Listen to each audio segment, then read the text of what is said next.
ICQ Podcast episode 273, Austrian Innovation.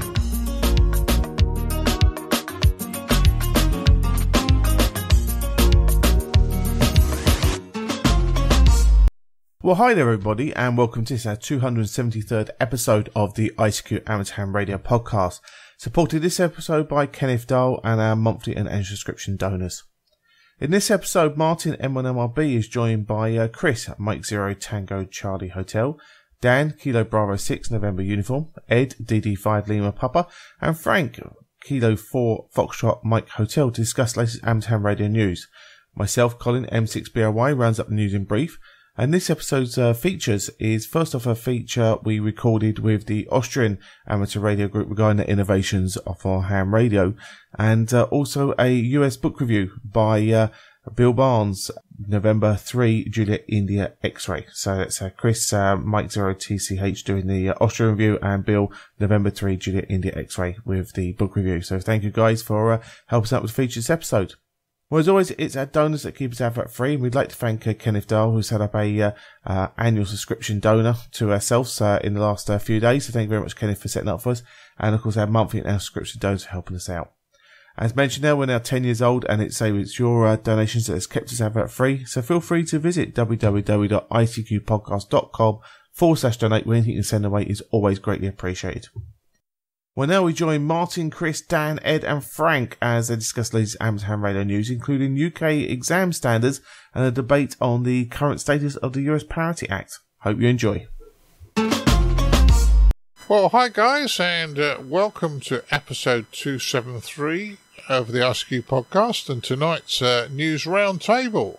Tonight I'm joined by Mr. Chris Howard M0TCH. Hi Martin. Good to be on. Hi, mate, and good to see you again.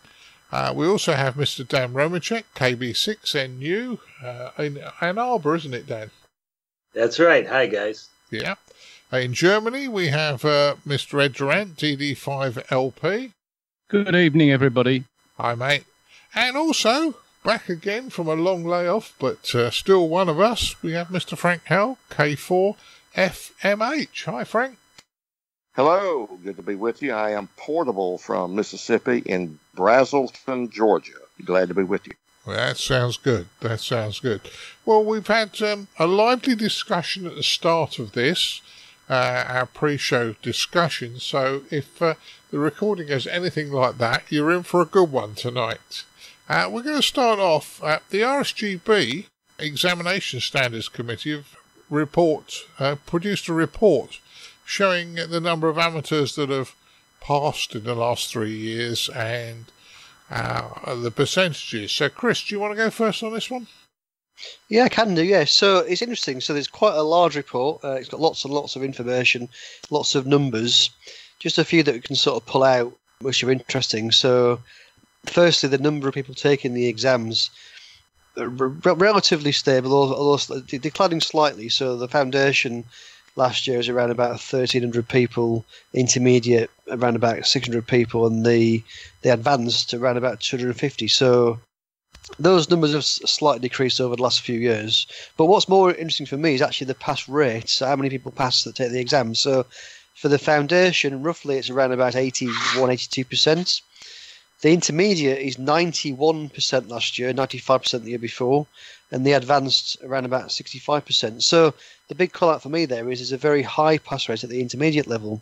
Now I think that links in quite nicely with what the RSGB have been saying with their review of the syllabus, in that they think the intermediate is a little bit too easy.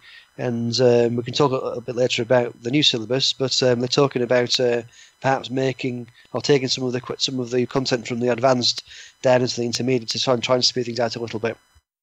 Yeah, but I think anybody who's done the foundation course and moved on to the intermediate's a lovely course to teach. It's got a lot of practicals in it. There's a lot of fun. It's a very practical course, and I can see why people get excited and probably study harder for that one. So, yeah, they say it's easier, but I think students get a lot from it. Dan, you're over in the States, so you wouldn't have this same system as us. But I joked with you earlier. Is this an opportunity for some more books? Well, I don't know that the market there is big enough to support another book, but I would like to compare this to the ARRL pass rates, and I even sent an email to the ARRL about it. Of course, I didn't think about it till too late, and I haven't received a response yet. But I would suspect that the foundation and the technician pass rates are probably about the same, probably in the 80% range. I don't think the general class would be quite as high as 90%, which would be similar to your intermediate.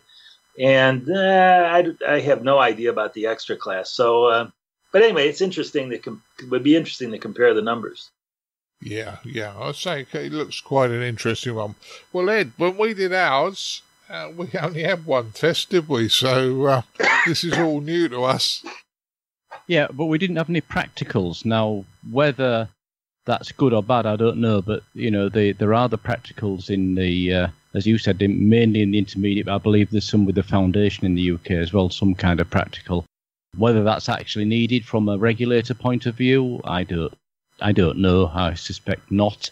I suspect it's something that's been put in more to get people more comfortable with operating, comfortable with building and everything else. But I think the percentages are interesting. With us, as you said, we had the City and Guilds of London Institute radio amateurs examination, which I believe they even still use in South Africa. But anyway, that and then that was your that covered technical, theory, and regulations. And then after that, you if you wanted to go on for the Class A license, you then had to go and take the Morse test at, I think it was 12 words a minute. But in any case, since we've got a three level system, which seems to be what a lot of people are going for, what I'd like to see perhaps is the compatibility between that intermediate and the CEPT novice license. At the moment, we have compatibility between the advanced and the CEPT full license, but the current UK intermediate is not compatible with the CEPT novice. So if they could change something in the syllabus to make that compatible, that would then mean that amateurs with an intermediate license would be able to operate in other CEPT countries to the equivalent level and the equivalent regulations, which is not the case at the moment. Yeah, that would be good.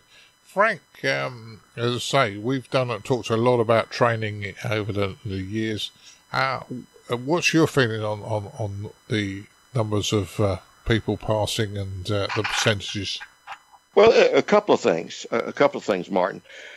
One, we don't know what generates interest across different countries, and so we also don't know what we call the selection effect in statistics of who stands for the next exam. And it may be that only more learned or sophisticated at the first level even attempt the second level, whereas, say, in the U.S., because they pay their money and they're told, hey, go ahead and take the general exam, which is the second one. It won't cost you money. And so someone may not be prepared at all to take that in the U.S., but they attempt it and they have a higher failure rate. So, there's some things like the context of who selects to take those. That's one thing.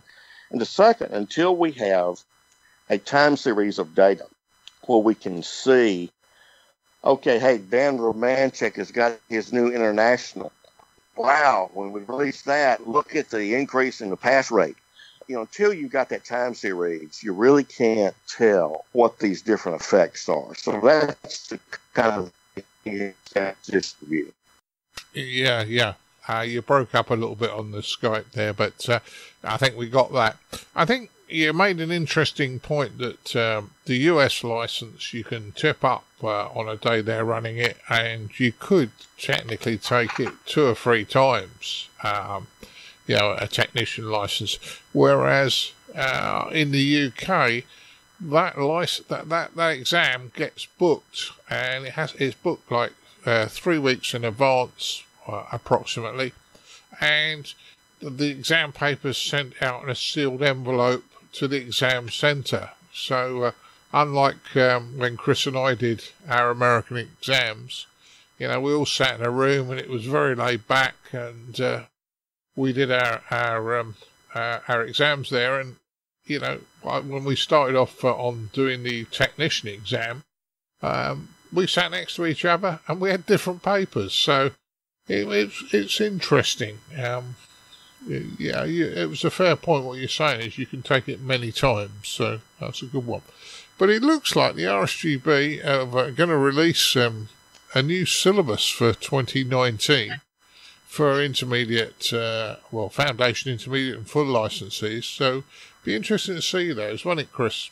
Yeah, it's coming out in a couple of weeks' time, which is great. I've been talking about it for quite a long time. In fact, we first spoke to the RSGB about this in 2017 at the in Germany at Friedrichshafen. So it's been a long time in coming, but it's finally being released in a couple of weeks' time. It looks like they're calling it Syllabus 2019, so I assume it's not actually going to become active until next year, but they're releasing the syllabus for us to get a preview on. And they're also going to be providing a comparison document so we can actually compare how it looks to what it is today. So that'll be useful for us to, especially as tutors, to look and see what we need to adjust in the course material that we use for the courses that we do. Yeah, certainly will be. Well, Dan, obviously when you do your no nonsense study guides, the FCC or the ARRL released the question pool. And then you're able to work from that. In the UK, we don't have a question pool, so we sort of gamble. I was going to ask that. How often do they update the syllabus? Well, I think this is the first major update in probably about 10, 15 years. Oh, okay. So that's something. Here, of course, the question pools are updated by what's called the National Council of Volunteer Examiner Coordinators. And the ARRL is only one of those, one of, I think, about 15 of them. And so they all 15 of them get a crack at it. All right. That sounds good. I know, in the UK they have asked groups of amateurs to help write questions and things like that. But it's quite interesting. The only time I ever have any idea of what the questions might be is when the students come out in the car park after they take the exam and they say, so-and-so question. And in fairness, I'm sure they don't remember the question they're going to ask me. So we can never be 100% sure. And we tell them the answer to the question they gave us, but it can be a bit strange. Ed? So do they change the questions from time to time? I mean, even though they, not like here where they have a formal question pool, but well, there is a pool, but it's random as to which questions you get. And the difference obviously is that the pool is not published like it is in the States. So there is a pool. I think they do retire certain questions now and again. And certainly, when I did my advanced exam, I actually found one question was actually incorrect in terms of the way it had been presented. So I actually fed that back to the examiner, and I think that question was probably taken out for subsequent exams. Yeah, that's it. Yeah, it was things like analog TV questions that are irrelevant now because nobody in the UK has got analog TV. So there you go. Well, I think also there was a change, wasn't there, a couple of years ago for the licensing conditions as well. So that again, there'll be updates that are required as the law changes and as technology changes, I suppose, as well. So so there are some minor updates. The book has been changed, or the books have been changed a few times, but not in a major way. Just kind of minor updates, and again that will be, I guess, reflected in the exams. But I don't think there's anything as serious as is currently being proposed in terms of a change. So Ed, what's your thoughts on this one? Well, I think it's probably just that they're rebalancing between the different levels, and the fact that you get just to clarify this, the exams come through for a student, and he gets one shot at it. If he fails, he's going to have to go, register again and try again in whatever 2 months, 3 months time. There's actually a time limit, isn't there, between the times they can retake the exam as well, Martin? I think there might be. There didn't originally, when the original foundation license came out, and they were still testing them, I think.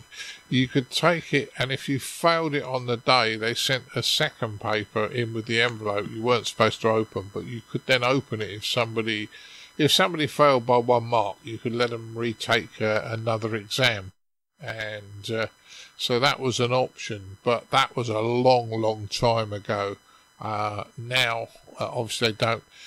Anybody who's been on a training course, their practicals are valid for a year. So if you do the practicals with an assessor like myself, your training courses, practicals are valid for a year, which means that technically you can operate under supervision of a full license holder to carry on practicing. But once that's up, they have to redo the practicals if they don't take the exam within the year. So, but the point is, there's no limit on how. If you got your foundation license 10 years ago, you can still do your intermediate now. There's nothing stopping you from. At the moment, there's no limit on how long you're going to wait, how long you've got to take your next exam. I'm not sure if there's a minimum time. I don't know if you've got to wait a month, for example, to take the exam again. I'm not really sure, but certainly there's not currently a maximum. That might change. I've certainly heard talk of that maybe changing, but that's not. Well, we'll find out, I guess, when the syllabus review comes out, maybe as well. But I'm not aware that's going to change. Yeah, it'll be interesting to see what the actual changes are, what questions or what subjects have been moved from one syllabus to the other, and if indeed they have changed any of the rules around resitting the exam if you fail it, because as was pointed out here in the US, obviously they can regenerate a new exam fairly quickly and easily in the examination centres, and you fail it, okay, you can resit it 10 minutes later. I think I read somewhere about a 3 months gap you had to have, but I'm not 100% sure of that, whether that was the UK or whether that was Australia or somewhere else, between resitting a failed exam. But in any case, it'll be interesting to see what comes out in a couple of weeks' time, because they're explaining all that, and then as we presume it'll be implemented as of probably January the 1st, 2019. Yeah, I don't think there is a time limit. The time limit is pretty much how quick they can generate the next paper and send it out, because they don't send out secondary papers. So if you were to book all three of your exams on one day, and they sent out all three examination papers, technically you could do all three on one day. But if you failed one, you wouldn't be allowed to go on to the next level. So that's where they go from that. I suppose with the system we've talked about previously, the online system, that still you have to go to an examination centre, be it a club room or a whatever, to be supervised. But the fact that the exams can be now generated online might well shorten some of these timeframes. It may very well do. I can only really talk about what used to be. Frank, we've left you out in the cold a little bit on this one. Are you been involved anywhere along the lines with the syllabus and the training and that sort of thing? I have done some training, primarily with hospital staff. We have a big push in the United States to on the ARES, emergency communications end. So I taught some courses primarily at the hospital. And I'll make one general comment. Having been a college professor for almost 40 years before I retired, when you make somebody take one of these exams, you can tell it when you're teaching it, as opposed to they're taking it because they really want to, as opposed to their employer told them to.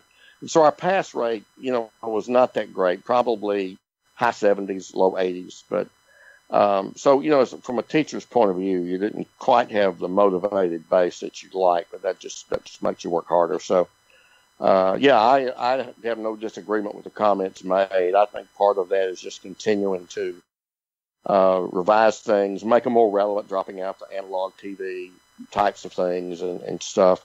One general question or one general statement I would make is, what do we expect out of a licensee?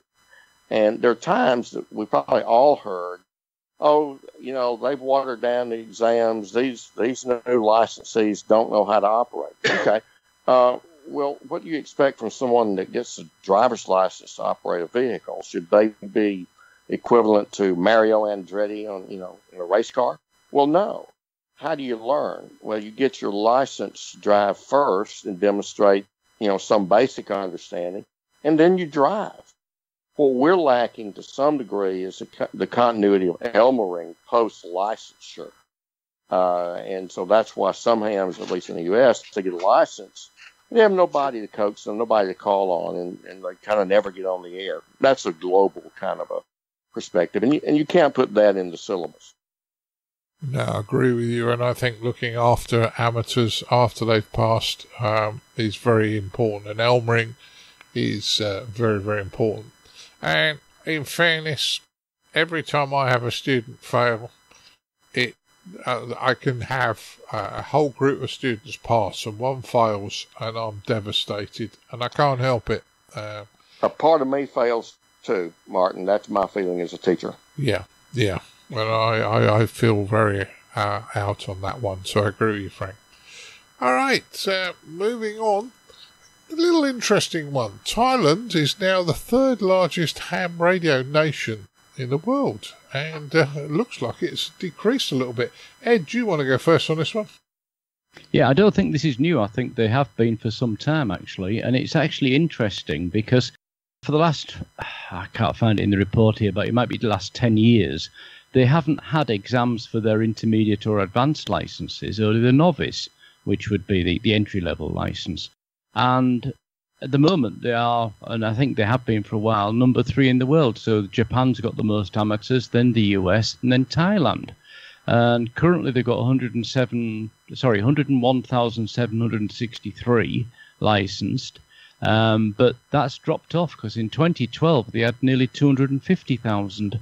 So, they've seen a big drop off there. Whether that was because they weren't able to take the upper licenses or not, I don't know. But apparently now they can again. So we may see the number of amateurs at those intermediate and advanced levels increasing, which should be good. But you don't think of Thailand as a major amateur radio nation, but it seems they are from the numbers. So good on them. What are they doing right that the rest of us are doing wrong? I don't know, mate, but it's a big numbers. Dan, what's your thoughts on this one? Well, like I said before, the reason I heard for the drop is their king was a ham, and now that he's passed on, there's not as much impetus among the general population to get a license. I don't know if that's true or not, but that's something I heard batted around. Yeah, well, for those of you who can't see, Dan had a big smile on his face when he said that as well. So, it's something you've heard, and it's probably stranger things that happen, right? Yeah, it happens. But I like the explanation that if you can't advance, what's the sense in getting the novice license? So, now if they are offering the advanced or intermediate and advanced, then there will be an incentive to go on, and maybe we'll see the numbers go back up again. Yeah, it'll be good. Frank, the word was that from what somebody said earlier that they thought that the US license, people were doing the US license and then doing a reciprocal to get the higher licenses in Thailand. Do you think that was possible? Well, it certainly seems to have been the case. I think the magnitude, is perhaps the question. And that may have driven some of those numbers, and that may have changed for reasons that Dan mentioned or others. It would be really good, and I'm speaking from ignorance here. I'm not even tried to look it up. Do we have data on reciprocal licensing from, say, the U.S., for example? Dan, do you know if that's, or do we have data on that that's publicly available? I really doubt it. Yeah, I do too. But, that would be an interesting set of data just to know how many in the U.S., the U.K., the countries that have reciprocal licensing agreements. What's the data on that? And that kind of adds to what you're asking, Martin. Yeah, because you'd have to get 2 sets of numbers, right? You'd have to get the number of Thai nationals who have a U.S. license, and then the number that have applied for reciprocal licensing in Thailand. Yeah. We're getting 1 set of numbers is tough, much less both sets. Right. Yeah, my feeling is, though, if you were, say, living in Thailand, you passed the US exam, and you're not likely to travel outside of Thailand, you would use it as a means of reciprocal license. I mean, you guys know I hold a license for the States, and there's a fairly good chance I'm going to get to use it next year. But I've never been able to use it because I've never been on US soil. So my US license is pretty much been just a practical academic thing for me. But well, now you can apply for reciprocal operating privileges in Thailand. I could apply for the reciprocal for the UK, couldn't I? Well, do you know what? I looked into that, and you can only use your US license if you're abroad, as in outside of the US, if you're a US citizen, unfortunately. So when I had my, I thought if I got my extra class license before I got my UK advanced license, or my full license, I'd be able to use that, but I can't. You have to, unless you're a US citizen. So sorry, that doesn't work. It will depend on what the government of the country that you're going to decides. Because as well as the CEPT stuff, of which the US is effectively not a full partner, and that's why that legal thing on the membership is. But if for example, you're going somewhere like Thailand and they will have a separate arrangement because they're not part of CEPT with the US or with the UK or whatever. It's what the government of the country you're going to says, and there could be situations there where they might take your, even though you're a UK citizen, they might take your US license and to use that as a reciprocal to get a Thai license through the relationship between Thailand and the US. It would depend on the Thai end. Yeah. Okay. Yeah, they always override, but in general, you're right. Because I think that thing came up in a news story recently between Canada and the US, and that was a problem for a Canadian living in the US that wanted to get a reciprocal back in Canada. He actually had to resit all the exams. Strange situation. It is, but not looking at it. I mean, Chris, there's phenomenal power. Well, compared with us in the UK, isn't it? You know, the advanced license 1 kilowatt. It is, and interestingly, the number of licenses is massively, 100,000 novice, but only a few hundred of the others. So it's massively skewed towards the novice. But the novice, of course, looks like they get 100 watts, but only on 10 metres and 60 watts on 2 metres. So interesting that it's such a huge number of the novice licensees, but hardly any at all by comparison of the other licenses. Yeah. I suspect a lot of them are possibly looking for emergency comms on 2 metres. Maybe, yeah. But 100,800 novice, 703 intermediate, and 260 advanced.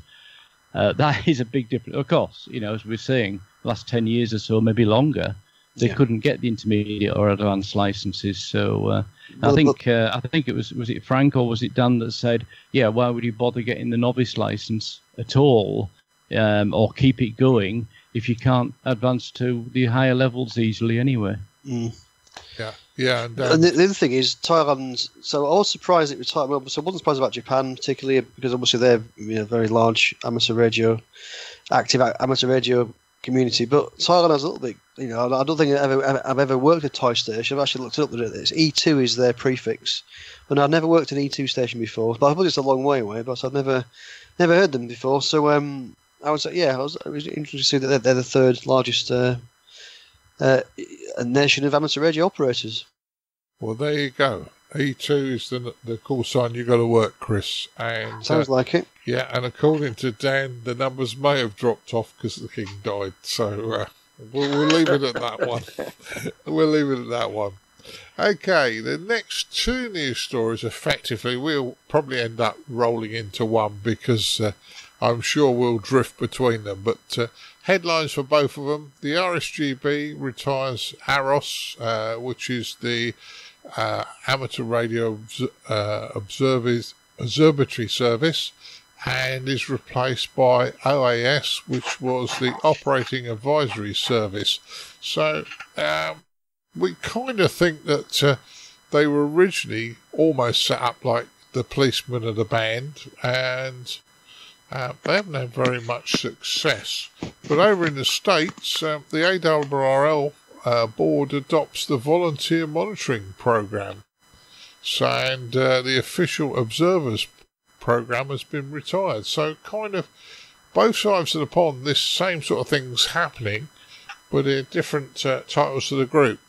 Chris, you were saying Ofcom haven't really managed to do much with it over here, have they? Yeah, I feel a bit sorry. So certainly the AROS people in the UK, we had a guy come and do a talk for us a while ago, and you know, they do their best to write letters and things, and you know, and try to amicably sort out issues that people are causing perhaps interference on repeaters or just generally being a pain. They're trying to sort of amicably deal with that. But when it comes down to actual enforcement, I'm not aware that Ofcom have ever actually prosecuted anybody for an amateur radio offence. You know, that also they do for other parts of the spectrum, but not in the amateur radio part of the spectrum that I'm aware of. So you know, ultimately, it's not an awful lot, really. I think that they can actually do. They can report them to Ofcom, and Ofcom don't seem to do an awful lot. Now, I think that's in contrast to what happens in the States, and I'm sure and Dan and Frank can fill us on that a little later. But yeah, certainly in the UK. So I'm not really sure what the difference is between the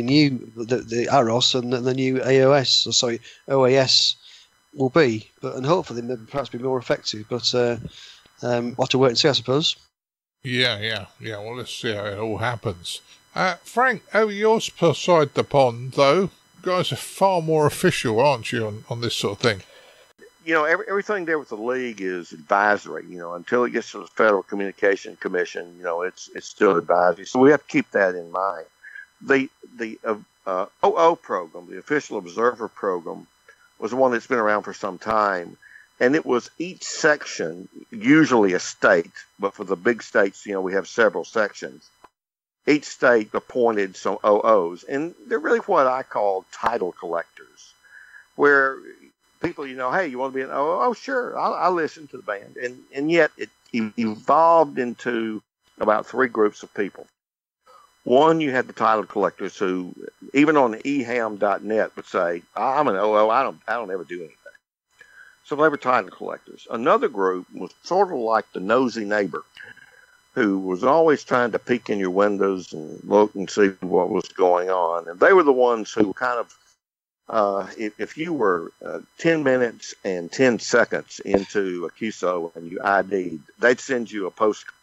And then you had the smaller group that sort of did what was reasonable, and they actually listened, and they actually would send somebody like Dan Romanchik a note that said, hey, I know there was a first contact you had in the queue, I heard it, that's good on you, that's a great way to Elmer, and you keep doing it. Or your CW key was a little bit off a few hertz or something was happening and you need to watch that. Or your modulation, you know, you were overdriving your amp. And they would do the kind of things that you would want a good neighbor to do. But it fell into kind of a moribund state. And we've had a couple of things happen. I'll try to be very brief. The FCC had some drastic, well-publicized cutbacks in enforcement staff. So who's minding the store? Well, far few people are. And at the same time, we've had a rise in intentional interference. We just had a ham in Louisiana have a notice of forfeiture for about $18,000. There was a ham in Chicago that was intentionally interfering with a repeater that folks caught him. There's several others. We've had some frequencies like 14.313, 7.200, and I forget what frequency on 75 meters where people were intentionally interfering and so on and so on. So we've had a rise in bad behavior. Well, what to do? The ARRLs, I think Dan might agree if I said they were much more closer to being opaque than transparent in what they do. So we've got a slightly mysterious press release that we're going to have a volunteer program. They don't really say who it's going to be, except they're going to choose them, not the section manager. They're going to have, like the U.S. Marine Corps, just a few good men or women, and we're going to train them, and they're going to be listening, and we got a secret process, and we'll send you the letter, not the virtual monitor. So we'll see how that goes. Now, one little intriguing thing that I read in the ARRL press release, a league staff member or a contracted person would manage the program. I wonder what Riley Hollingsworth, former FCC Enforcement Bureau and chair of this committee, is going to be doing in the future. And I'll leave it with you, Mark. Right. Well, I've never met Riley Hollingsworth, so yeah, if he is and he does a good job, that can only be positive. And if he does it, he will do a good job. I have tremendous respect for him, and I hope that's the way it goes. I hope I'm right on that. That'll be a good one then, Frank. And Dan, I mean, I know that Frank used your call sign as an example, but I don't think you're a bad boy. No, so everything Frank says is true, and I agree with it. I think that they're trying to restructure the program, and I think that's good. As Frank says, there's a lot of guys that a lot of people in the program who really weren't all that active, and they're reshifting the what am I trying to say? The obligations of those in the program. You know, they're going to expect these people to do a certain amount of work, and if not, then they're gone. So that's good.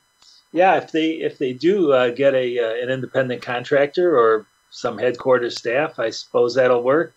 That's the linchpin in all this. Is, are they going to have enough staff to really do the job? And we'll see. Yeah, no staff means that the job isn't going to happen, doesn't it? So Ed, we've left you to the end on this one. You're a UK license holder, but also a German license holder, and you live in Germany. So the UK one kind of only affects you when you're over here, but does Germany have a similar thing? I have no idea. Well, that was worth a shot. I mean, yeah, sorry, Martin. I haven't heard of such a thing, but that doesn't mean that it isn't. I would suspect this sort of thing would be actually done by the regulator over here, though not DARC, but rather BNetC, because they are the controlling body, and they do have monitoring stations. How important amateur radio is to be monitored, probably not the top of the list. But so I don't know I certainly don't know of any volunteer groups run by the DARC to do monitoring, but I could be wrong on that because I'm not a member of the DARC anymore.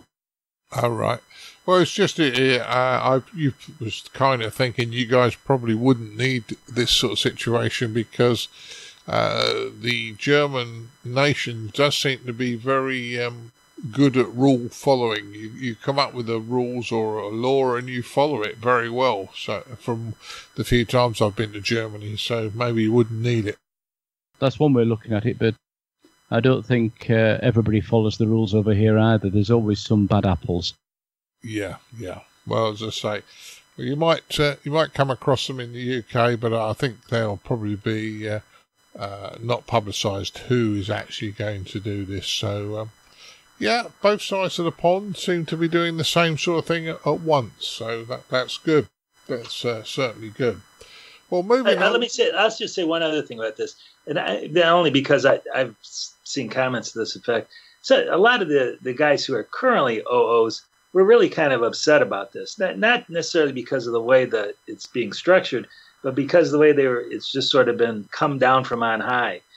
A lot, and I hope when they do end up choosing the people to be virtual monitors, that they take that into account, because a lot of people have put a lot of work and effort into it, and to all of a sudden be told, "Hey, you're not needed any longer," it's kind of a kick in the teeth. And let me just echo that when I said they were more opaque than transparent, I was alluding to what Dan just said, because what would be a good thing would be to have a committee, as they had, come out with a proposed structure and process, and let at least members, if not hams at large, have a comment. It would be good to have such a thing, a committee make a report and publicize. Here's the draft report.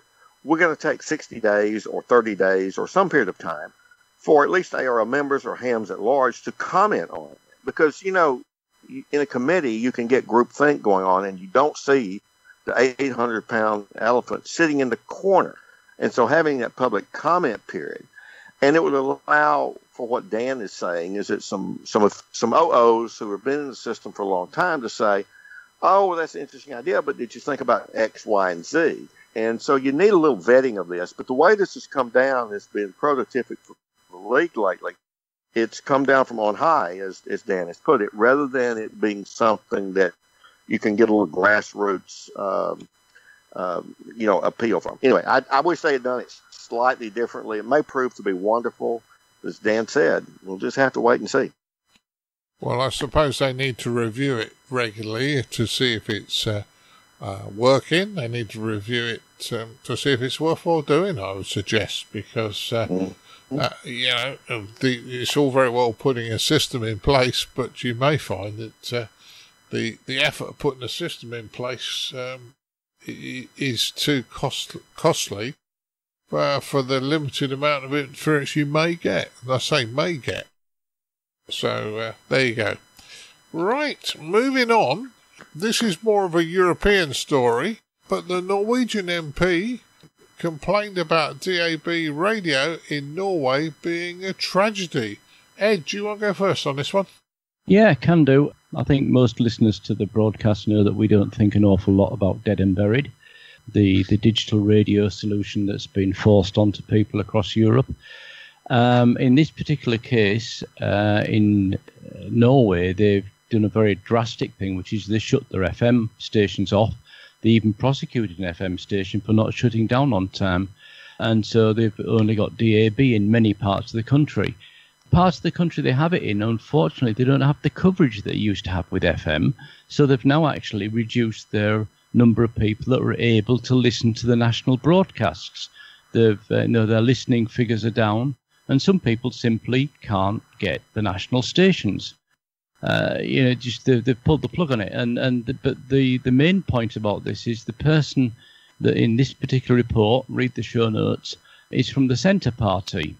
It was actually the parliamentary person and media spokesman. I probably can't pronounce this right, but it looks like Aslaug Sem-Jacobsen has actually come out and said that, yeah, it's a disaster, it's not right. And it was the Centre Party was one of the parties that approved this all happening, although to their credit, they did actually in 2016 propose to postpone the closure of FM because DAB wasn't really up to the mark yet, and that got overridden and it went through anyway. So basically they're saying, hey, we've just lost a good proportion of our listeners because of this change to DAB, because they haven't got the coverage. So the technology is, in my opinion, and several other members of this group have commented on it before, is not a good solution anyway. However, if you don't have the same coverage as you used to have with FM, it's even worse. It is a disaster in Norway. Yeah, well, I'm sure if Martin Rothwell had been with us tonight, and he's on holiday with his lovely wife, but if he'd have been here with us tonight, I'm sure he'd have said, I told you so. So, yeah, he's not a big fan of digital audio broadcasts. So, and I'm afraid we have used the derogative term of dead and buried many times on this podcast. Chris, your thoughts? Well, I mean, yeah, I suppose if the coverage is not there, then it's not going to work, is it? So, yeah, if you take something away, that's not good, is it? If it takes away people's ability to hear the news or other programming, then that's bad. So I completely agree with what this politician is saying. Really, not got an awful lot to say really, apart from kind of echoing what Ed was saying. Well, across the pond there, I mean, you guys don't have digital audio broadcast, do you? As such, Dan, what's your thoughts? Well, I always just when stories like this come up, I always wonder what the motivation is to make the switch. I mean, there isn't a DAB radio manufacturer in Norway, is there? They're not making any money off that. Right? Yeah, Dan, the motivation is instead of being able to transmit one station from one transmitter, you can transmit like up to 16 off one transmitter. So your infrastructure is cheaper. I see. Well, okay. That's not unlike digital television in the States, where they're typically... Even in the States, they wanted to get that bandwidth. I think that was the main motivating factor. Oh, yeah, sure. No, well, I'm just saying the functionality is, as Ed said, the multiple channels on one transmitter, that, we kind of get the bang for that with the digital TV that we have today in the States. Yeah, okay. I mean, we kind of had that, Frank, in the UK when we went to digital television. You know, you guys in the States will look at us as though we were lost our mind. But if I told you we only have 5 analog channels prior to going to digital, and that's terrestrial. You could have a satellite box to get more, but when they went from 5 analog channels, they effectively gave you, I think it's about 80 television channels. Now, probably 75 of them are absolute rubbish, in my opinion, but that's another story. There are multiple channels, and they pump some of the radio down through the telly.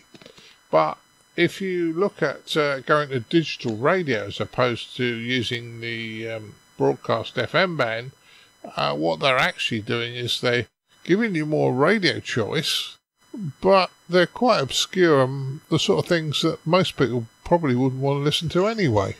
So that's where I think we've gone wrong, Frank. Yeah. So, yeah. And the other thing that affects them in Norway is the fact, of course, they've gone from 100 megs to 200 megs, because DAB is like, what is it, 180 to 220 or something, or around that area. So your propagation is shorter length transmissions as well. So basically, they probably needed to put 4 transmitters in where they took 1 out to get the coverage. And, of course, they didn't want to spend that money.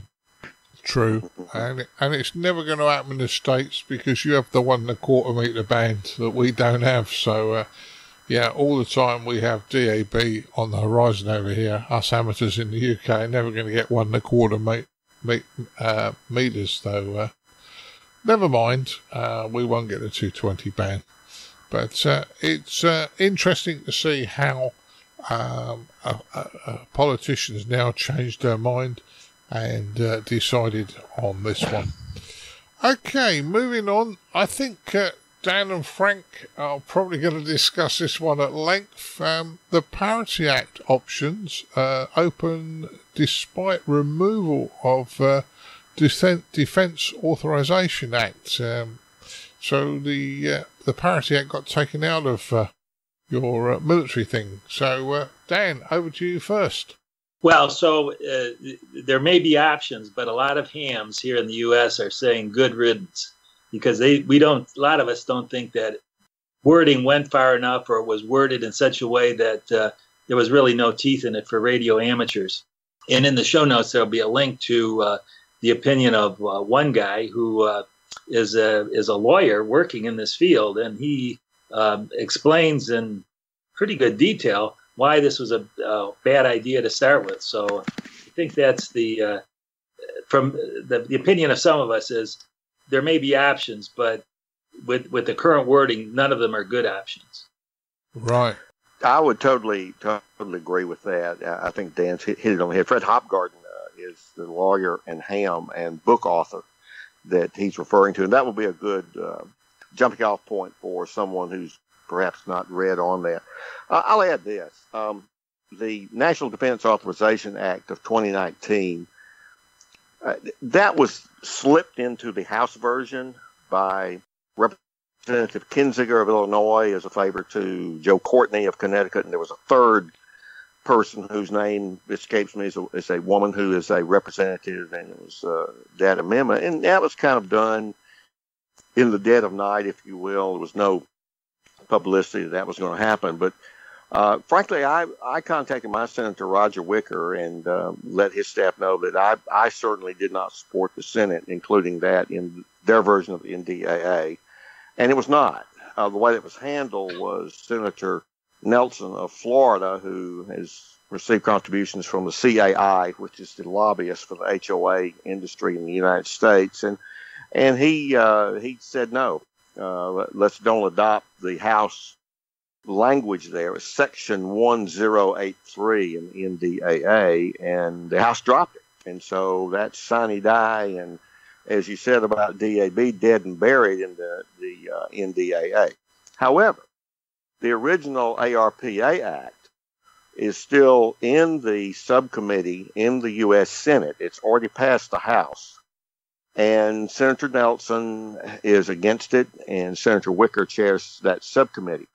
I got Senator Wicker to submit the original one. But the problem, as Dan said, when they agreed to the language of you have to get prior permission before you can put up an antenna. Hence, if you're in an HOA now, Fred Hopgarden and others say you'd have to take your antennas down and then do Mother May I.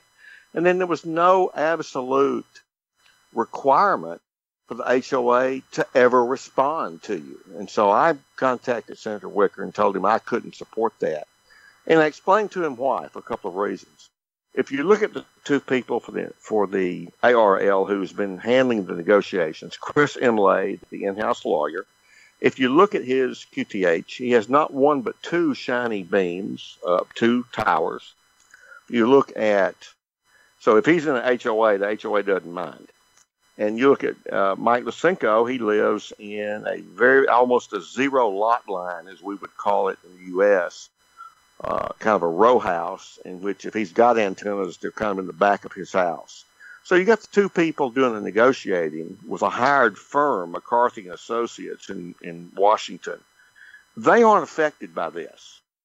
And for whatever reason, the ARRL has refused to allow people like Fred Hopgarden, me, I was an assistant director of a Delta division at the time, and others who kind of outspoken on this, like Dan Romanchik and others, to have input. They've really taken a very opaque stance. And that's a shame, because there are others, and I'm not powerful politically at all. I just happen to have a senator who chairs the subcommittee where it was going to be heard.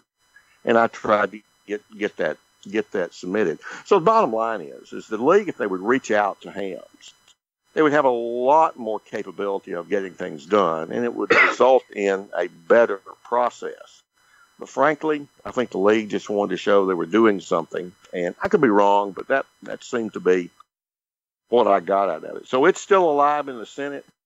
Whether it will ever get past that subcommittee, it was pulled from markup from that subcommittee at my request once before, and I don't think it's going to come out of that subcommittee, so I think it's going to die, and it will be as the ARRL called it, death by 1,000 paper cuts. But we can do better. Yeah, well, from a European perspective, I mean, this Parity Act has been going on for at least 2 years now, hasn't it? Maybe even longer. I would have thought something should happen. I think at least 3. Yeah, I'm just surprised it hasn't been put to bed yet. Well, you know, the HOA lobby group was slow to realize it was there. And then they did realize it was there. And then see what is so key, and I think, you know, most hams perhaps don't realize this, because why should they? If you try to say everybody call their congressman or senator, well, that doesn't do any good unless your congressman or senator is on the relevant subcommittee. They're the ones who actually will deal with a piece of legislation. So if Dan's congressman is not on the committee, then he can call and yell and do whatever, you know, to get their attention, but it may not have any effect, because it's that small group of people who are on those subcommittees that deal with a piece of legislation. So the CAI got there, the lobbying firm for the ARRL, Frank McCarthy and Associates, you know, it's like parts is parts. It's just one bill they lobby on and that kind of thing, Martin. So this is my 2 cents after this isn't my first piece of legislation I've been involved with over the years. And I've worked with people in Congress behind the scenes on, you know, quite a number of things. And there's no set formula to get something passed, even just lots of money. I mean, that doesn't always get something passed. But this one, what happened was the failure by the ARRL to involve all of their members to effectively engage. They cut them out. And that has proved to be just a losing battle for them, because you, as Dan said, you've got a substantial backlash. The people, Dan's one of them through his blog. I've been another, and many others on EHAM and QRZ and elsewhere, and the My ARRL Voice group. They've come out against it, and people in Congress, their staff members, get forwarded lots of those things, and they see And when my member of the Senate, Senator Wicker's staff, understood there are 750,000 licensed hams in the U.S., and there are only 150,000 ARRL members, that really took the wind out of the sails of the power or representativeness of the ARRL. So Dan's been on this kick for a while about setting goals for penetration rates, and it shows in this one. You take well, not only that, private pilots join their pilot association at a far greater percentage than hams join the ARRL. Go ahead, Dan. Well, not only that, I mean, this bill just wasn't a good bill. I mean, the way it came out. I mean, if it really was a good bill, I think all 150,000 ARRL members would have got in line and gone for it. But it just doesn't seem that way. Yeah, well, I would agree. So that's the problem here. Yeah. Well, it seems that you guys know a lot, obviously, far more than we do. Chris and Ed, you got anything to add to this one? I think one thing I'd add is it's a shame that they don't have the 4-year rule in the US like you have in the UK. If the mast's up for 4 years, it's basically got a right to stay. Yeah, a bit like my antenna at the bottom of the garden, you mean? And the one in my house, yeah. Yeah. I think it's a shame that he's not progressed, and it sounds like it's not going to progress from, I think, what the guys were saying, but haven't an awful lot more to say, I'm afraid. Well, a lot of what we get from this side obviously gets filtered as to what comes across from the US, but isn't the major problem just one senator, the guy from Florida, or is it, I think from understanding now from what you're saying, it's just that there's not enough reason for it to be passed through the Senate. There's not enough support from even the ARRL members.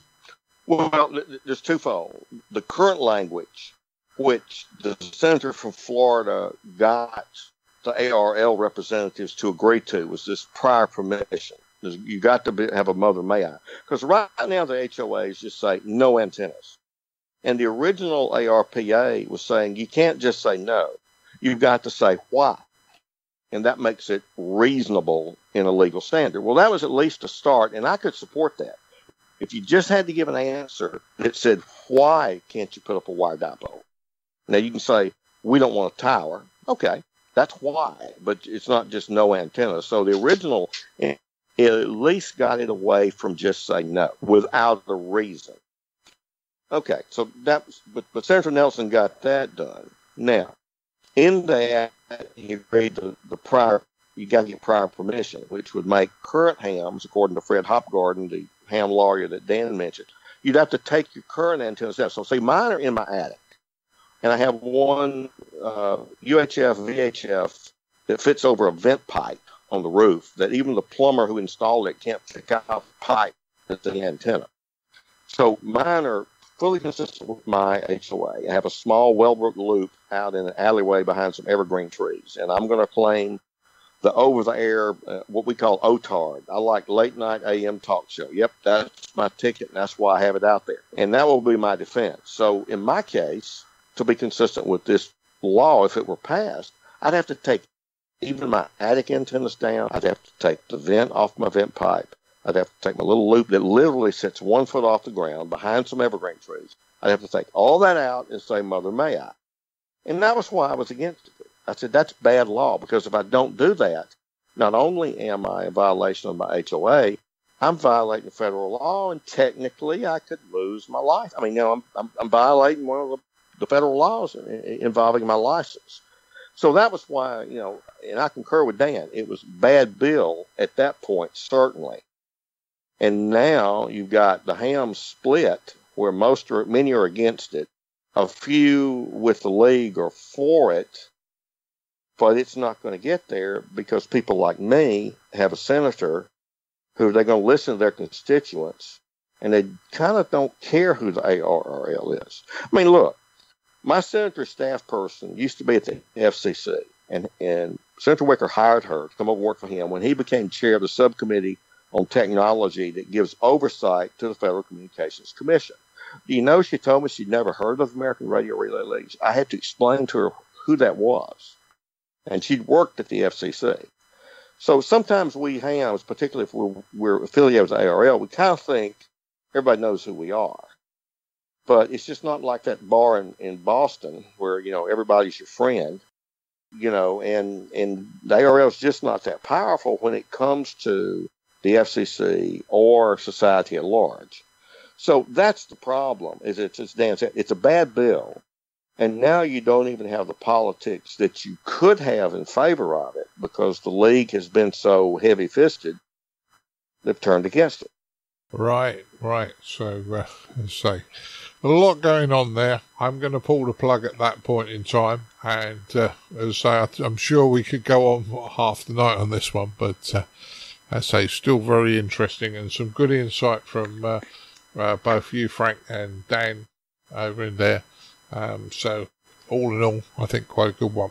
The last news story is probably a bit of fun.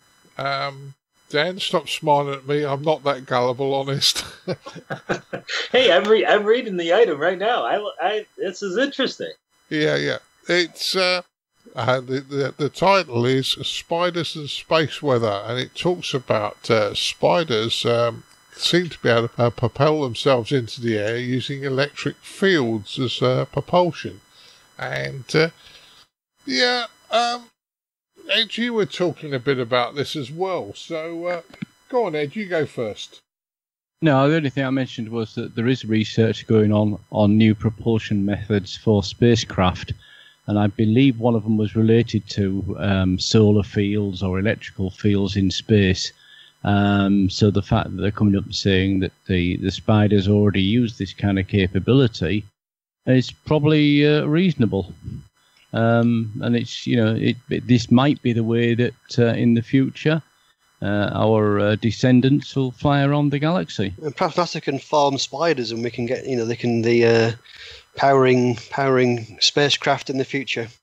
Oh, so you measure the power of a spacecraft in spider power, not spider horsepower. Power. There you go. All right. Well, it will give certain manufacturers just a whole new boost when they put out that new spider version of their sports car. Well, if you think about it, we've all played with magnets, and you can put magnets at one polar end and they attract, and what happens when we turn them around? They repel. So you think about perhaps an electric versus magnetic version of that. It's not too far-fetched to think about manipulating those forces. And as I've heard some of my former physics colleagues at the university say, solar surfing is a prospect. So I think that while it may be humorous at face value, it's like the old research grant that got a lot of fun made out of it when researchers back in the 70s got $50,000 to study why woodpeckers don't get a headache. Well, everybody laughed. But wait a minute, what's the number one pain relief issue, at least in the U.S.? It's headaches. Now, if you can figure out why, and if there's an enzyme or whatever for a woodpecker who pounds its head, 100 times a minute against something, and they don't get a headache, maybe if you can distill an enzyme and put that in a pill, was that worth $50,000? Well, probably yes. So this story may be like that in the future. We may be getting a new way to propel things. Yeah. The story is kind of amazing. It says that spiders have been found as high as 4 kilometers off the ground. I mean, that's a long way up. They got to get up there somehow. Yeah. Yeah, they don't have any parachutes, Dan. No, they don't. We should stop. Well, I mean, okay, I'm being a bit flippant on this, but there's lots of things we don't understand. Let's face it. If you'd have gone back 150 years ago, they'd have gone, hang on a minute, people flying? No, people don't fly. Radio communications, people wouldn't have believed that. I mean, why were we given the HF bands? Because everybody thought they were rubbish, and we just give the amateurs that to play with. So I'll kind of try and keep an open mind on all these things, but I did try and make sure that it wasn't April the 1st, Dan. No, I like this story. This is a great story. Yeah. So I think it was a nice one to end up on, and it's a great bit of fun. Right, I'm going to pass around the table very quickly to everybody, see what you've been up to since the last time we were here, radio-wise, that is. So, Dan, go on, you go first this time. Oh, just the normal stuff. We work at CW on the bands and all that kind of good stuff. I'm, a couple of weeks. I'm hoping to go actually over into Canada and work the International Lighthouse Weekend with the Canadian club. So that'll be fun. But that's it for me. That sounds interesting. Ed, what you been up to? That's a lovely lead in, Dan. Thanks for that, mate. Yeah, I'll also be activating for the International Lighthouse and Lightships Weekend in 2 weeks' time. And I was lucky enough to actually put in the 300th registration. I have 2 lighthouses, one of which is the oldest in the list, which came online in 1230. And the new lighthouse was operational from 1856. Both of these are in the town of Lindau, in fact in the harbour of Lindau, which is not so far from Friedrichshafen that we often talk about here on Lake Constance. Beautiful. I went down there to check it out, and I've been talking to the council about getting permission to get access to the sites, etc. It's a beautiful town on an island, or part of the town is on an island in Lindau, and anybody travelling through Europe, put it on your list to visit Lindau. It's just a little gem. And yeah, apart from that, running down from, as you will have heard from the feature in the last ICQ podcast, the World Radio Sport Team Championships up in Wittenberg. So that was a buzz. That was lots to do in a short time, and great experience. But as I said, now it's priority over to getting ready for the ILLW in my case, I'll be operating on the 19th of August. It's actually 18th and 19th, but I'll be on the 19th with another local amateur from down in Lindau.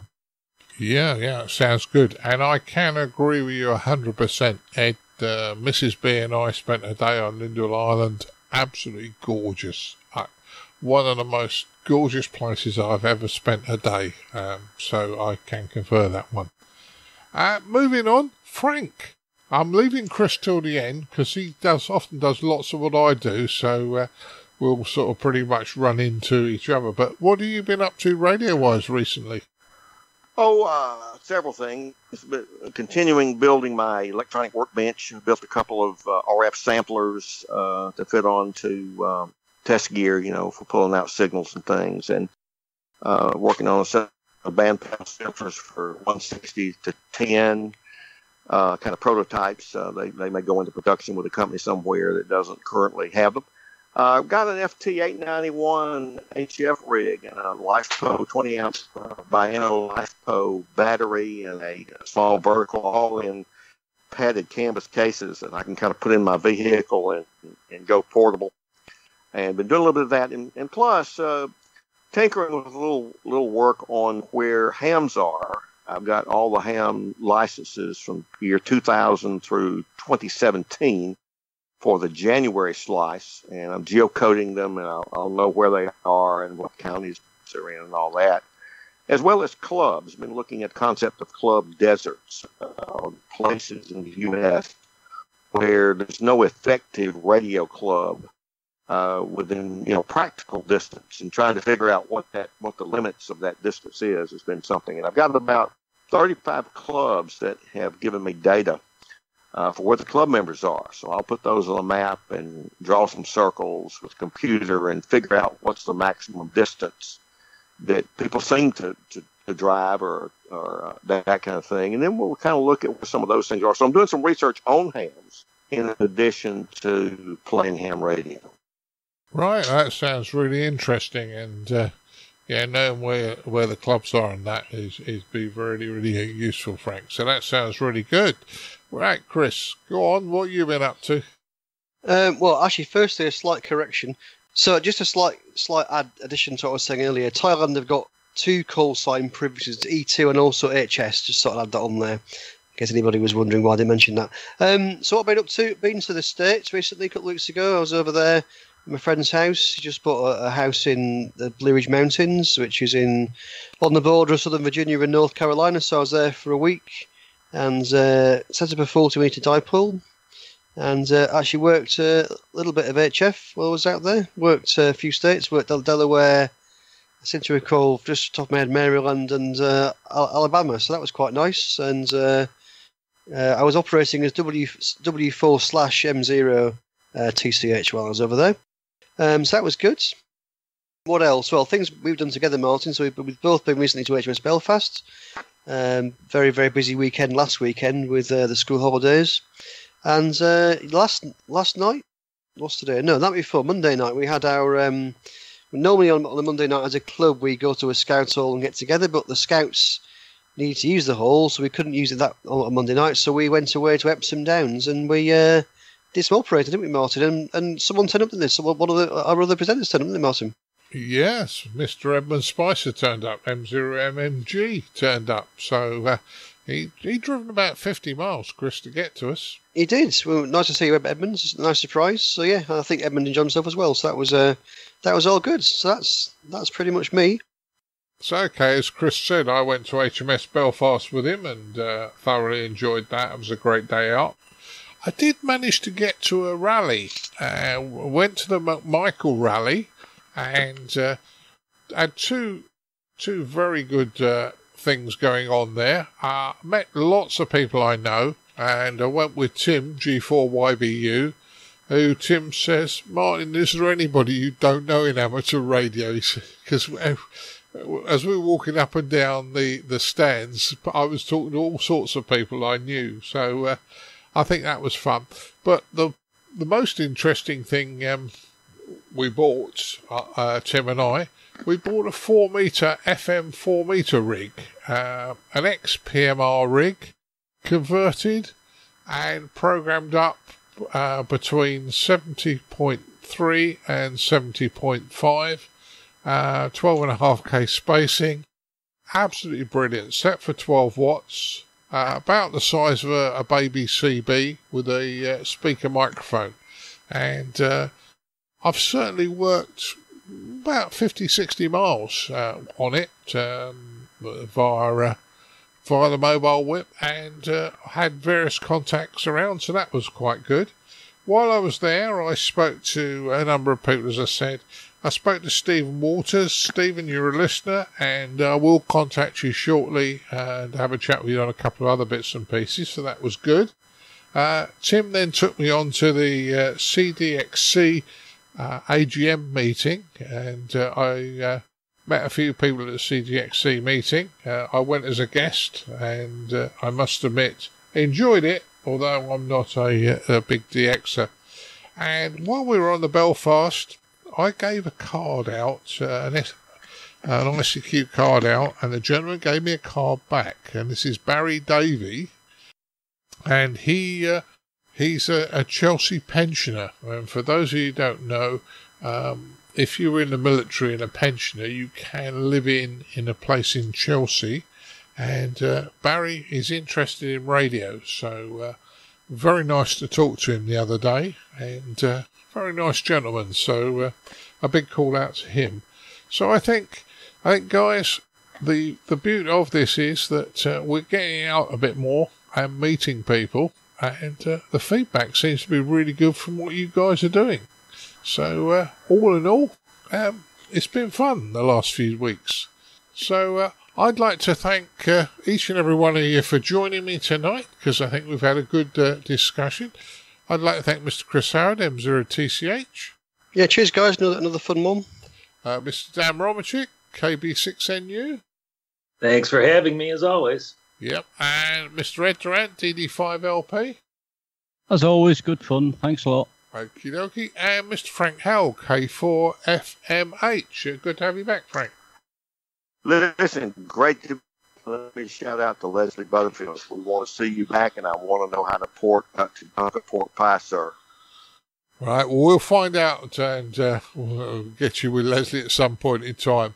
But, yeah, thanks to have you back, Frank. You've had a little bit of problems with Skype with you, but I'm sure most of our listeners would have got it all. So I'm going to say 73 all, and we'll catch you again in a couple of weeks' time. 73. 73. Keep your amateur ham radio podcast advert free by donating less than a length of coax. Visit www.icqpodcast.com/donate now. For all the news, links and information, visit www.icqpodcast.com. And now it's time to have a look at the news in brief with me, Colin M6BOY. And we start with news here in Belgium, where sample exams have been made available for the Belgian Basic and the HAREC amateur radio exams to try online. In the Belgium, there's 3 classes licensed, but only 2 of those licenses are multiple choice exams. There's the basic level, the ON3s, which permits 50 watts within bands from 3.5 to 52 megahertz, plus 144 and 430 megahertz. Not all of each band is permitted, depending on obviously the local licensing regulations. Then there's the Sept Novice ON2, like call signs, 50 watts in all bands across the board. And then there's the Class 1, which is the permitted full power across all bands. So the way the exams take place is there's the basic, which is 24 questions taking 24 minutes. The HAREC exams are 40 questions taking about an hour. As I say, you need to be eligible for either a Class 1 or a novice license, depending on how many you get right. So there's like a different grading scheme for different levels, depending on where you're starting from. So if you have the first exams in place, you sort of edge some off from there. So we'll put a link to this on the ICQ Podcast website if you're interested in finding out if you could pass the Belgian exam, and so it might be a good opportunity to do some testing of your knowledge on a Sunday afternoon. NASA have released a online toolkit to promote the use of satellite data. So the idea is, in fact, they've got this remote sensing toolkit which allows people to find, analyze and utilize the most relevant data for their research, business projects, conservation efforts. The toolkit provides a simple system that quickly identifies relevant sources based upon used input. The toolkit will help users search for data as well as ready-to-use tools and code to build new tools. So say a nice toolkit here to have a look at if you're a satellite chaser. So we'll put a link to this on the ICQpodcast.com website for you to download and have a look at. Well, now we head over to our first features episode, which is Chris Howard M0TCH's chat with the Austrian Amateur Radio League about the innovations they're bringing to the hobby. So I hope you enjoy.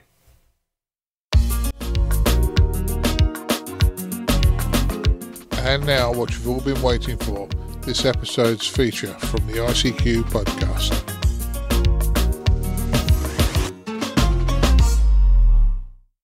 Yep. I'm joined by Mike, OE3MZC. Mike, you're the president of the Austrian Amateur Radio Society, which I think is the OVSV, is that right? That is correct, yes, and we use the ham radio show every year to show and promote innovative projects. So within amateur radio, there is such a vast field of technology that we deal with that we will give some new and interesting projects a platform on our booth. Yeah, we've been here a number of years. I think we first met you back in 2015. And at that point, you had a big presentation about this idea of having a mobile phone and a radio kind of combined and kind of trying to excite and bring young people into I think, was it your son or somebody involved? That's true, And you produced this kind of template to say, wouldn't it be great to actually have this made? And we've been back in the years since, and that's now happening. So maybe perhaps give us an update on how that's gone. Yeah, fine. Yeah, you're right. It was 3 years ago that we actually started the project Next Generation Radio, or New Radio as we call it, NG Radio. And the idea was basically that there is so much new technology out there, like Bluetooth, touchscreen, and the internet, of course, and many more. But we cannot see that in our radios. So that was the starting point where we said we ask for having these kind of technologies also included in our handhelds and in our mobile radios and so on. So we decided to give a speech and a presentation to the manufacturers, and that was a big success, but also a big surprise to some of the manufacturers. Yeah. So to give you an update, meanwhile we see some hardware produced according to our ideas, which is good. So in Asia, there are a couple of manufacturers that are doing a combination of smartphone with UHF or VHF radio. Yeah. And this smartphone radio is actually capable of doing 3 watt power, 3 watt HF power on 70 centimeters for analog FM, but also for digital DMR, so motor turbo modulation. And that's a great advantage, because if you combine it even with software, so what we would call an app, it's even more powerful, because you have an app that consists of a worldwide repeater directory, which is built into the radio, but constantly updated via the internet. So having that in one box is a totally new experience for us radio amateurs dealing with DMR, because one of the big pain with DMR is the programming. To create a code block. So right. memory pre-programming of the radio is quite time consuming, and with a new concept, having an R Finder app built into the radio, that is much easier. So you get rid of this code block, or you could also say the code block is being considered a worldwide code block. So it's kind of centralized. Yeah. And I think you were saying to me earlier, so this has been out now for a couple of years, I think. There's this phone and the application. But you're saying that's been refined a little bit, it's been improved, there's some new improvements now with the software, with the hardware? Software, so it's constantly improved. It's much easier to improve software compared to hardware, by the way. That's something we need to get more comfortable with in the future. We will see a lot more features added to our radios, simply by adding new software pieces. So no need to put any new hardware components in. So in fact, you say that we've seen a few examples of it with the major manufacturers. Obviously, yes, just announced their new software-defined radio. So things are moving in that direction. Yeah. And also, if you look at the new software-defined radios that are now also available on shortwave from ICOM, to just mention one manufacturer, but I've seen with ESO today also. Yes, that's right. Got a brand new rig, it's been announced, that's right. Exactly. Yeah. So the concept is very well received. So what we put on our wish list 3 years ago, it's coming true. It's coming true. Yeah. And just on the phone, you mentioned also it's got it's got a map, you can see the repeaters, you can click on it, it's really simple to use. And very simple, so the user interface changes totally. You get the repeater map, and you can actually visually easily select which repeater you would like to use. You just tap on it, and the radio gets programmed to the input and output frequency, CTCSS tones or talk groups or whatever is necessary, and off you go and use it. Sure, and the one you've got here, we'll see the guys can't see it on the podcast, but the one you got in front of us now actually looks a lot smaller than the one we originally saw a couple of years ago. Yeah, of course, the form factor changes, and it's getting constantly smaller and handy, and that's great. It's good to see that, and that's what we also used to see with a mobile phone, with a smartphone. Absolutely, yeah. And now we are very happy to see that also happening with our radios, handheld radios. And you also mentioned, Mike, that obviously the Austrian group is very heavily into innovation. You mentioned you have kind of group meetings and workshops, and you're trying to think about new ideas. And how does that typically work then in terms of the Austrian society? In the Austrian societies, we are very lucky that we have a couple of members that are thinking very innovative, and when we meet on a club meeting, we are constantly trying to find new ideas and how to combine them, and we tie in people that have great experience from their professional work life, so to say, and but also from the maker scene or from the hack space guys. So we bring in totally new blood, so to say, totally new thinking into amateur radio, and in the end that results in some amazing ideas. Some are not to be put in practice, but others are very helpful. And one of these projects is also our LoRa APRS concept. Yeah, I'm going to come on to that. So we've also got in front of us now a couple of little boxes which look very interesting. Perhaps you can tell us a little bit more about them. Yeah, so LoRa is an Internet of Things technology. So what does it actually do? It is a special way of transmitting telemetry data, sensor data on UHF. So we use it on 70 centimeters, 433 meg. And the interesting thing about it, and the new thing about it, is that it's not going to be narrow band, but it's the opposite. It's going to be wide band. We call it spread spectrum. So we're talking about roughly about 200 kilohertz wide signal, and this signal is capable of transmitting data for a distance of 20 kilometers, and that's very easy, even though the 433 meg area is quite heavily used by others, and it's a free licensed band, or unlicensed band. Oh, of course. So a lot of interference is there. So all your door opening shared with many other license-free users. So it's difficult, but it works great, and we are using it for an APRS application, which is just one example of what you could use it for.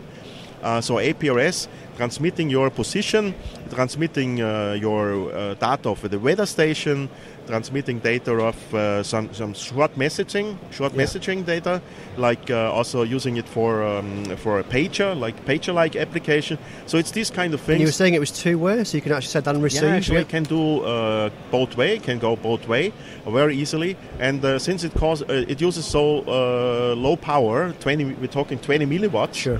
The battery life is much better. So we have 2-3 days lifetime of a very, very small 3.7 volt lithium battery. Yeah, sure. And the devices you've got here, so you've got one that's, I think, sort of an iGate that lets it receive information, then pass it to the internet. And I think that's based on an Arduino? Yeah, there are different microcontrollers that we use for that. It's very simple. An Arduino is sufficient, or also a Raspberry Pi might be one of the common platforms. And you put on a daughter board, or you call it a shield. And that will contain such a LoRa chip. The LoRa chip is very cheap.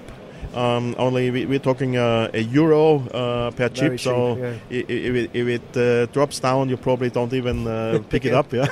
Get a new one out of the box, but no joking, it's really cheap. So cost is not an issue, and many of these concepts are open source. So there's plenty of software available, also on our wiki website. And so a lot of our members and friends, they are experimenting with that new technology and opening up their minds into the Internet of Things scenery. It seems to be certainly in a big area at the moment, certainly out there. You mentioned also about the working with the hackerspaces and the maker movement. And are you seeing people coming from that into the radio hobby? Hopefully, yes. So we see a lot of common thinking. So also these communities, they like to experiment, and to experiment via radio frequency, so experiment wireless is also an important issue for them. So, a lot of technology we share in common. Also some of the frequency bands, like they mentioned 70 centimeter, 433 meg area is shared more or less. And so that gives a lot of abilities to have some teamwork, have some common activities. You mentioned our OAVSV workshops. We made workshops on the International Arduino Day. Okay. And for this Arduino Day, we opened up our club station, and we had about 30 to 40 people coming into our club station and building such LoRa kits. And for some of them, it was the first time that they got in touch with amateur radio. So they're getting exposed to what we do, which is great. And you might find, absolutely. So there's a big overlap clearly between the two sets of hobbies. Yeah. And, to get exposed to what we do, suddenly say, actually, we're doing that. Oh, what else do we do? And actually, next minute, they get a license and we've got them hooked, essentially. So. Yeah, some of them are immediately hooked to what we do, and that's a good opportunity to grow the family of radio amateurs. Absolutely, yeah. So, I suppose what's next? And also, we've got these products you're showing us here. Although not ideas, I suppose, not necessarily products. Where do you think this is going to go? Or what's next on the horizon, you think? So the Austrian Amateur Radio Society will continue to look for innovative projects, and we are quite happy to see some of our ideas getting into commercial products in the end, even though we don't have any interest in commercial success there. But we are constantly looking for new stuff, and one of these things could be this ham messenger that we're presenting also during the show. Okay. It's a kind of chatting software for the Hamnet, similar to WhatsApp or Telegram or what you're used on your smartphone. And some of our members have actually programmed and developed some of these user interfaces to use it on Hamnet. So the big advantage doing it on Hamnet is it's robust and to be used also in a civil protection area, emergency communication. So it's also interesting actually how these sort of things fight. It may not originally be thought of ideas, but actually people adopt things that people think, oh, actually, I could use that for mine. And it's something you may not have even thought about at the start of the idea, and suddenly things take directions that you often can't really foresee. Absolutely. So sometimes it's just to give the idea a platform, and that's what we try to do on our booth. So we are not always presenting something which is already finished, a finished product, a finalized concept. Quite often it's just an idea, but that's the strong thing about it, because when you go out with an idea to a bigger audience, you will get a lot of feedback on that, and this helps a lot. And also you meet people that do have other ideas, and this is actually the strong point about ham radio and the fair and the show here in Friedrichshafen. Yeah. Mike, thank you for your time. Wish you every success, and we'll probably see you here next year. Thank you very much, Chris. Great, Looking forward to it. Cheers. Thank you. Thanks. Today's feature I'd like to call Amateur Ham Radio Book Review number 6. We've done quite a few of these as features over the almost 10 years now. My best guess is we're up to 6 of these, and I'd like to talk about 3 books today. First one is the recently released Portable Operating for Amateur Radio by Stuart Thomas, KB6NU. Another one I'd like to talk about is my Minimum QRP book by Peter Parker, VK3YE. And finally, the third book is Hand-Carried QRP Antennas by Peter Parker, VK3YE. I'm actually going to review these in reverse order from when I read them. So the newest book I'll review first, which is the Portable Operating for Amateur Radio by Stuart Thomas, KB6NU. The reason why that name sounds familiar: this is the top activator from the 2016 National Parks on the Air event. He was around and he was portable, so he definitely knows what he's doing. Overall, this is a great introduction to all portable operating topics, the whole gambit. He discusses types of portable operations, how to carry your equipment portable, types of radios are commonly used, how to power your station when you're portable, portable antennas. He has a whole section on propagation and use of DX spotting. I use the word DX, but he just talks about spotting in general so that people know where you're at. Various on-the-air activities, and how to log your activation so you can turn them in for awards and stuff. I just got done with this book. This is probably the best introduction book I've read on portable operating. It's a very high level, give you general concepts, get you going, i.e. the book I wish I had before I started. Next book I want to talk about is Minimum QRP by Peter Parker, VK3YE. This is the book that I learned a ton from. This is not the first time I was portable operating. I've been portable operating off and on for years. But he goes into a lot of deep details on equipment choices, how to power your station, just like Stuart talked about. Antennas, lots on antennas. I learned a lot from this book about propagation, bands and modes, time of day that you choose, how to pull all that together to have a successful QRP session. He goes into a big chapter on operating tips and tricks for QRP success, including the critical importance of timing in both when you go out, when you set up, what you do, as well as the modes you're working with, the importance of timing when you're calling stations or when you're calling for CQ, the importance of all the various timings you need to get your head wrapped around. And then finally in this book he talked about other QRP information sources, such as the gambit of things you can get online and quite a few QRP clubs that are around, which was a very interesting topic. And I like this book, so I think if you're new you probably want to read Stewart's book first. After a few, you want to get better at it. I definitely think that Peter Parker's book, Minimum QRP, is definitely the like finishing school kind of book I would talk to, although we learn every time we go out and activate somewhere. The last book I want to talk about here is Hand Carry QRP Antennas, also by Peter Parker, VK3YE. This is the first book I bought about 6 or 7 months ago, and I was specifically looking for in-depth technical information about antennas I can stick in my backpack and have a good time on top of a hill with. This book is well beyond just that simple concept I had. He talks about advanced topics such as material selection, the types of antenna supports you can use and the pros and cons to each, the various feeding and matching you have for various antenna designs.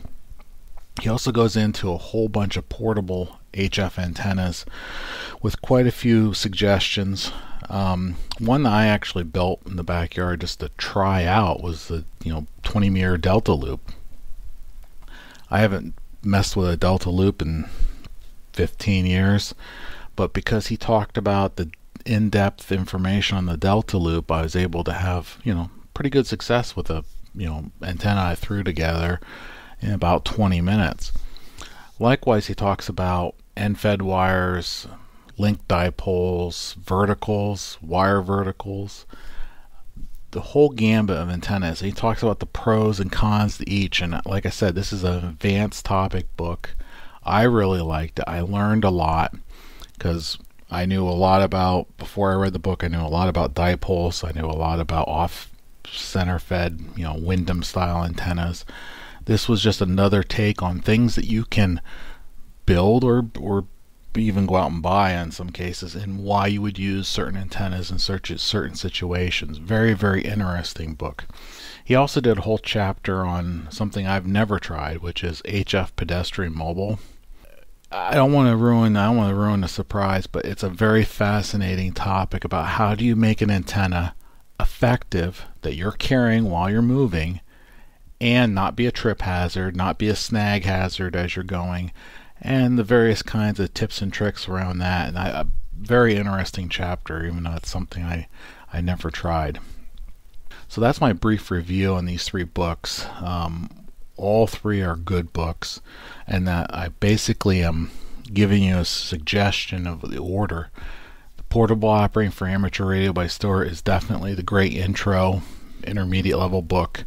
Minimum QRP by Peter is definitely the intermediate to advanced level knowledge on good QRP operations. And Hand Carry QRP Antennas, once again, advanced level information if you're working with your own antennas, so that you know how to build or use even antennas you already have to the maximum efficiency when you're out working QRP.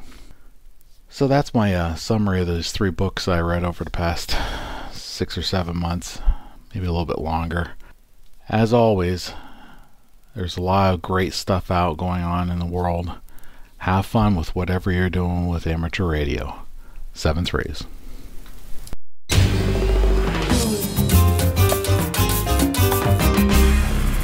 The ICQ Amateur Ham Radio Podcast, serving the amateur ham radio community fortnightly since 2008.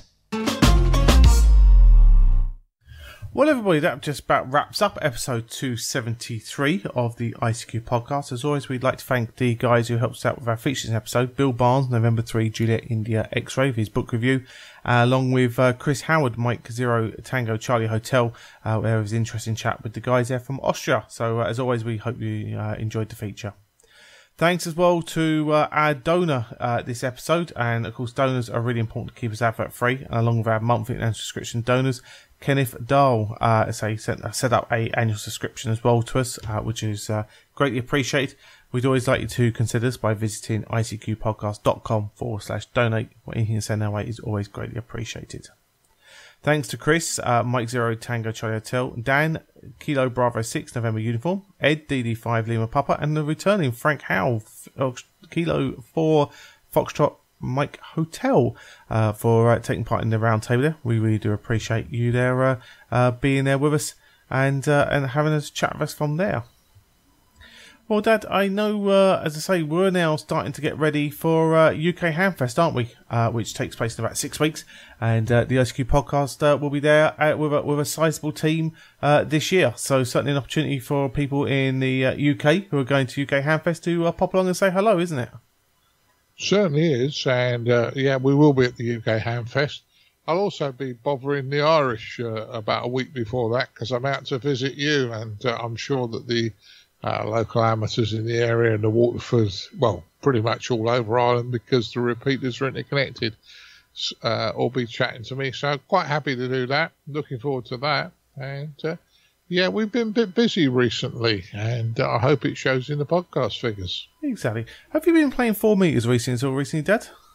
I have. Because Dave, Golf 4 Foxtrot Kilo India, says he heard you on 4 meters on MB7 FM recently. So it's good for Dave to let know that he'd heard you. Did he work you, or was that one he just heard you on the station? I'm not sure. I did work somebody from Langley and Slough via the Parrot, GB7 FM. Has the nickname of the Parrot because it's a very, very strange device, Colin. What happens is you transmit and then it transmits back what you've just said.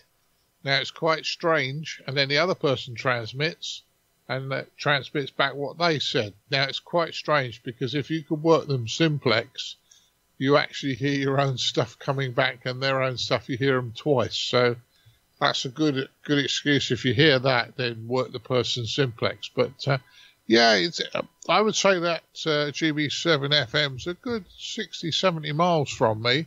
And the antenna, I've certainly worked it on a little quarter wave whip on top of the car.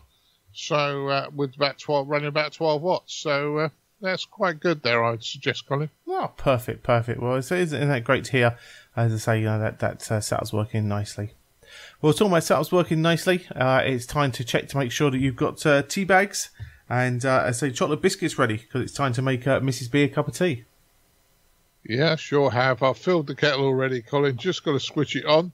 She'll be in from work shortly, so we'll make her a nice cup of tea. Find her a Vicky and listen to what's happened today at her factory. Hi. And go from there. So all done, Colin. Perfect, no problem at all. Well, guys, always keep in touch, and we're doing this all again in a fortnight's time. 73's all. Yeah, 73.